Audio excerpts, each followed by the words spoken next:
تو حضرت علی ٹھیک ہے، ان کے بارے میں ابھی ہم جو ہے کیونکہ ابھی یہ خلیفہ بنے نہیں ہیں، ٹھیک ہے، یہ آگے چل کے شاید یہ خلیفہ بنیں گے، ٹھیک ہے، امر سیریز میں ٹھیک ہے ان کا دکھایا گیا ہے ان کے بارے میں، لیکن ابھی اتنا نہیں دکھایا گیا، ٹھیک ہے۔ تو اب ہم دوسری ویڈیو سے جانتے ہیں ان کے بارے میں، ٹھیک ہے، تو ویڈیو سٹارٹ کرتے ہیں۔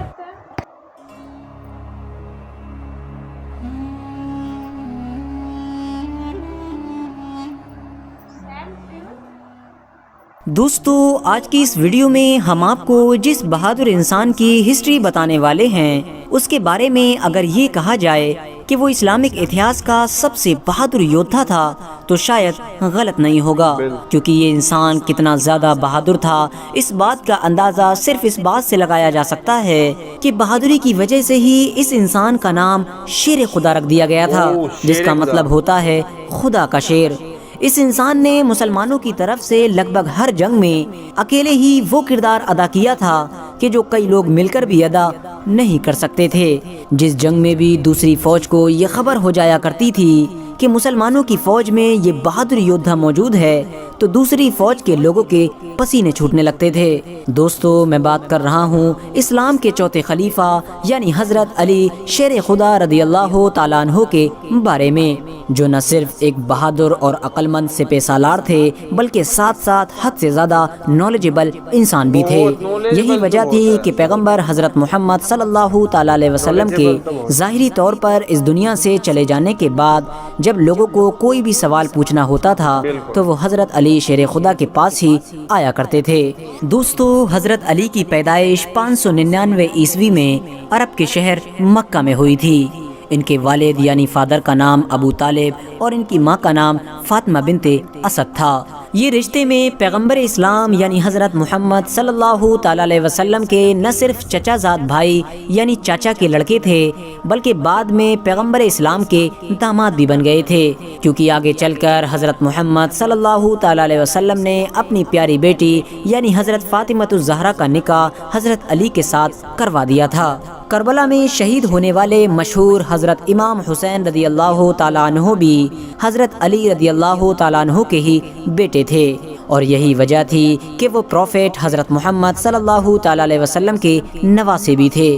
کیونکہ دوستو جیسا کہ میں آپ کو پہلے بھی بتا چکا ہوں کہ پیغمبر حضرت محمد صلی اللہ تعالیٰ علیہ وسلم نے اپنی ایک بیٹی کی شادی حضرت علی سے کر دی تھی۔ جس وقت حضرت علی کا جنم ہوا تھا اس وقت پیغمبر اسلام یعنی حضرت محمد صلی اللہ تعالیٰ علیہ وسلم کی عمر 30 سال تھی، یعنی یہ پیغمبر اسلام سے 30 سال چھوٹے تھے۔ ساتھ ہی ساتھ دوستو آپ کو یہ بھی بتاتے چلیں کہ حضرت علی کی گنتی ہسٹری میں ان لوگوں کے ساتھ کی جاتی ہے کہ جنہوں نے اسلام دھرم کو سب سے پہلے اپنایا تھا۔ اسلام دھرم اپناتے وقت حضرت علی کی عمر صرف اور صرف 10 سال تھی۔ حضرت علی نے بچپن میں ہی اچھی طرح سے پڑھنا لکھنا سیکھ لیا تھا، جو اس دور میں حد سے زیادہ بڑی بات ہوا کرتی تھی، کیونکہ کوئی بھی انسان اتنی کم عمر میں پڑھنا لکھنا نہیں سیکھ پاتا تھا۔ ساتھ ہی ساتھ حضرت علی نے اسی عمر میں ہی گھڑ سواری، تیر اندازی اور تلوار بازی جیسی چیزیں بھی سیکھ لی تھیں، جو آگے چل کر نہ صرف ان کی پہچان بن گئی تھیں بلکہ ان کو دوسروں سے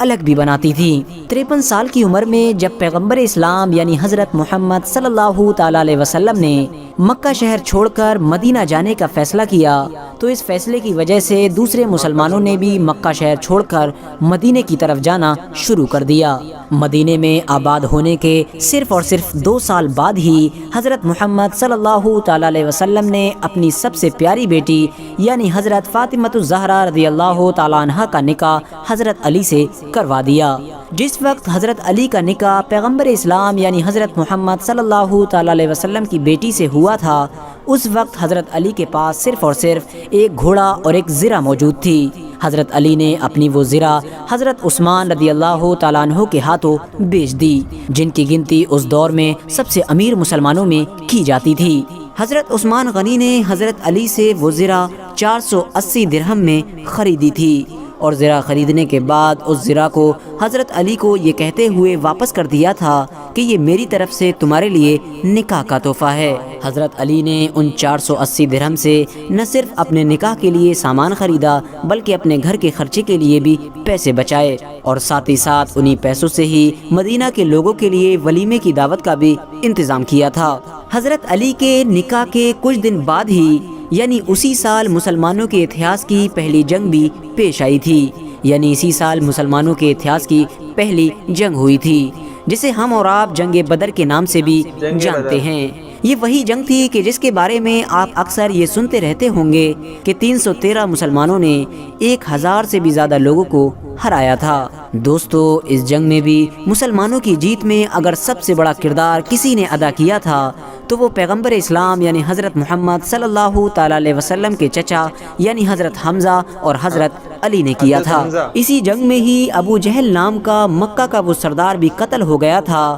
کہ جسے مسلمانوں کا سب سے بڑا دشمن مانا جاتا تھا۔ جنگ بدر کے بعد بھی مسلمانوں نے لگاتار کئی جنگیں لڑیں اور لگ بھگ سبھی جنگوں میں حضرت علی نہ صرف شامل ہوئے بلکہ ایک اہم کردار بھی ادا کیا تھا۔ لیکن حضرت علی کو اتہاس میں جس جنگ کی وجہ سے سب سے زیادہ یاد کیا جاتا ہے وہ جنگ ہے جنگ خیبر، کیونکہ اس جنگ میں حضرت علی نے ناممکن کو ممکن بنا دیا تھا اور مسلمانوں کو جیت دلا دی تھی۔ دوستو، ہوا یہ کہ عرب کے علاقے یعنی خیبر میں 8 قلعے موجود تھے۔ جب مسلمانوں کی فوج نے اس علاقے پر اٹیک کیا تھا تو ویسے تو لگ بھگ سبھی قلعے ایک ایک کر کے بڑی آسانی کے ساتھ فتح ہو گئے تھے، لیکن قموس نام کا وہ ایک قلعہ کہ جو سب سے زیادہ مضبوط مانا جاتا تھا اور جسے جیتنا بالکل ناممکن سمجھا جاتا تھا، وہ فتح نہ ہو سکا تھا۔ بہت زیادہ کوشش کرنے کے باوجود بھی مسلمانوں کی فوج کچھ نہ کر سکی تھی۔ پہلے دن اس قلعے پر حملہ کرنے کے لیے پیغمبر حضرت محمد صلی اللہ تعالی علیہ وسلم نے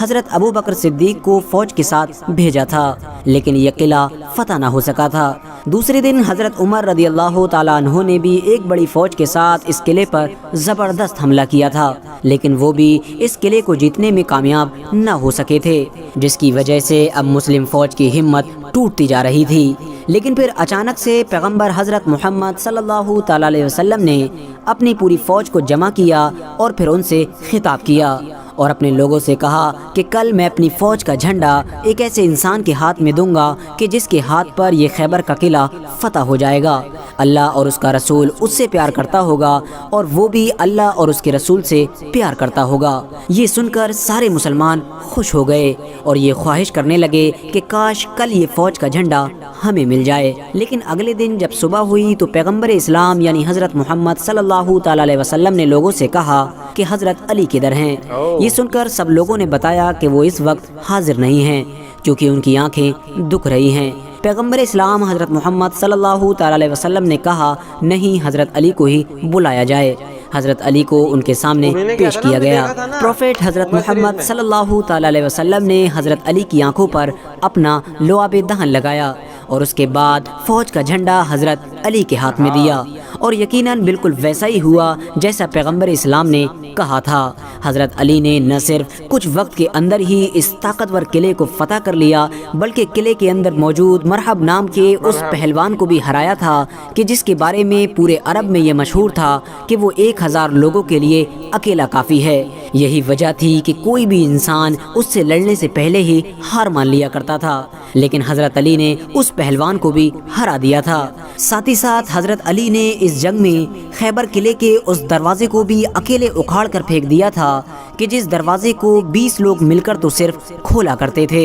یہ جنگ جیتنے کے بعد بھی حضرت محمد صلی اللہ تعالی علیہ وسلم نے خیبر میں رہنے والے یہودیوں کو خیبر ہی میں رہنے کی اجازت دے دی تھی، لیکن ہاں یہ شرط بھی رکھی تھی کہ اگر دوبارہ ان لوگوں نے مدینہ پر حملہ کرنے کا پلان بنایا تو انہیں خیبر سے ہمیشہ ہمیشہ کے لیے نکال دیا جائے گا، کیونکہ دوستو مسلمانوں کے خیبر پر حملہ کرنے کی وجہ بھی یہی تھی، کیونکہ خیبر میں رہنے والے یہودی دوسرے قبیلوں کے ساتھ مل کر مدینے پر چڑھائی کرنے کا پلان بنا رہے تھے، لیکن مسلمانوں نے پہلے ہی ان پر حملہ کر دیا تھا۔ 11ویں ہجری میں جب حضرت محمد صلی اللہ تعالی علیہ وسلم نے ظاہری طور پر اس دنیا کو الوداع کہا تو حضرت علی بہت پریشان ہوئے، کیونکہ یہ حضرت علی کی زندگی کا سب سے بڑا صدمہ تھا۔ اتہاس کاروں کا ماننا ہے کہ حضرت علی نے ہی پیغمبر اسلام حضرت محمد صلی اللہ تعالی علیہ وسلم کو غسل دیا تھا، نہ صرف غسل بلکہ قبر مبارک میں بھی حضرت علی نے ہی اتارا تھا۔ دوستو اب بات کرتے ہیں حضرت علی کی زندگی کے سب سے اہم پہلو کے بارے میں، یعنی حضرت علی کی خلافت کے بارے میں۔ ویسے تو حضرت علی کی خلافت لگ بھگ 4 سے 5 سال تک ہی رہی تھی، لیکن یہ پورا کا پورا دور اتنی مشکل اور کٹھنائیوں سے بھرا ہوا تھا کہ اگر حضرت علی کی جگہ کوئی دوسرا انسان ہوتا تو شاید قابو نہیں کر پاتا، کیونکہ دوستو حضرت علی کے دور میں مسلمانوں کے دشمنوں نے مسلمانوں سے لڑنے کا ایک نیا طریقہ ڈھونڈ نکالا تھا، اور وہ طریقہ یہ تھا کہ وہ مسلمانوں سے کھلے عام لڑنے کی بجائے خود مسلمان بن کر مسلمانوں کی فوج میں گھس جایا کرتے تھے اور اندرونی طور پر مسلمانوں کی فوج کو کھوکھلا کرتے تھے۔ اور انہی تمام چیزوں کی وجہ سے حضرت علی کے دور میں ہی مسلم ہسٹری کا پہلا سول وار ہوا تھا، یعنی مسلم اتہاس کا پہلا گرہ یدھ ہوا تھا۔ مسلمانوں کی تلوار خود مسلمانوں پر اٹھ گئی تھی، اور یہ صرف اور صرف ایک بار نہیں بلکہ 2 بار ہوا تھا، جس کے نتیجے میں ہزاروں مسلمانوں کو اپنی جان گنوانی پڑی تھی۔ اور یہ سب کچھ ان لوگوں کی وجہ سے ہوا تھا کہ جو اندرونی طور پر تو مسلمان نہیں تھے، لیکن مسلمان بن کر مسلمانوں کی فوج میں بغاوتیں کروایا کرتے تھے۔ تیسرے خلیفہ یعنی حضرت عثمان غنی رضی اللہ تعالیٰ عنہ کی شہادت کی وجہ سے شروع ہونے والے اس سول وار کو ویسے تو صلح کے ذریعے سے ختم کر دیا گیا تھا، لیکن ہسٹوریکلی کہیں نہ کہیں ان بیٹلز میں حضرت علی کا پلہ بھاری تھا۔ لیکن اس کے باوجود بھی حضرت علی نے پہلے ہی یہ اعلان کروا دیا تھا کہ میری فوج کا کوئی بھی انسان دوسری فوج کے مال پر ہاتھ نہیں لگائے گا، جیسا کہ پہلے عام طور پر جنگوں کا اصول ہوا کرتا تھا۔ ساتھ ہی ساتھ حضرت علی نے اپنے سپاہیوں کو یہ حکم بھی دے دیا تھا کہ تم لوگ اس انسان پر تلوار نہیں اٹھاؤ گے کہ جو اپنی تلوار کو نیچے کر لے گا، یعنی جو لڑنے سے انکار کرے گا۔ سول وار ختم ہو جانے کے بعد بھی حضرت علی کو اپنی خلافت کے دور میں چین کی سانس لینا نصیب نہیں ہوا تھا،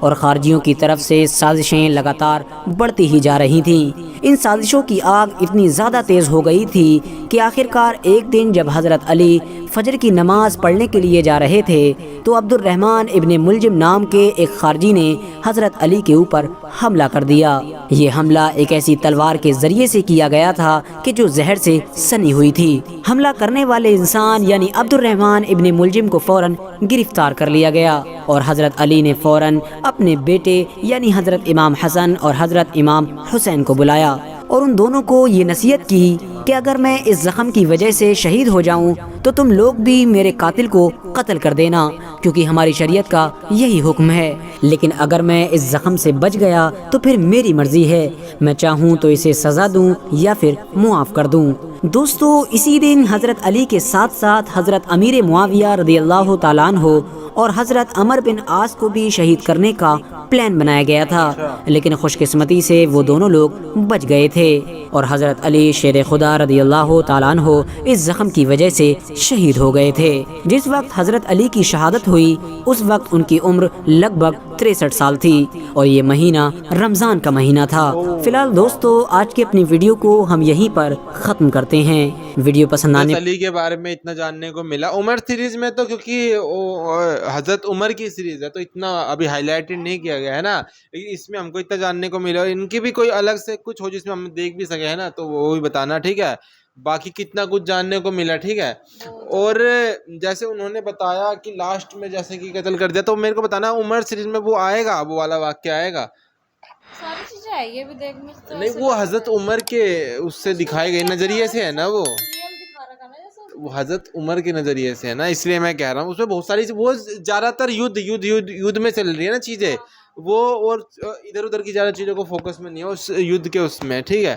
تو وہ آپ بتانا، باقی تو ملتے ہیں نیکسٹ ویڈیو میں، تو تیرے لائک سبسکرائب، ٹھیک ہے؟ بائے۔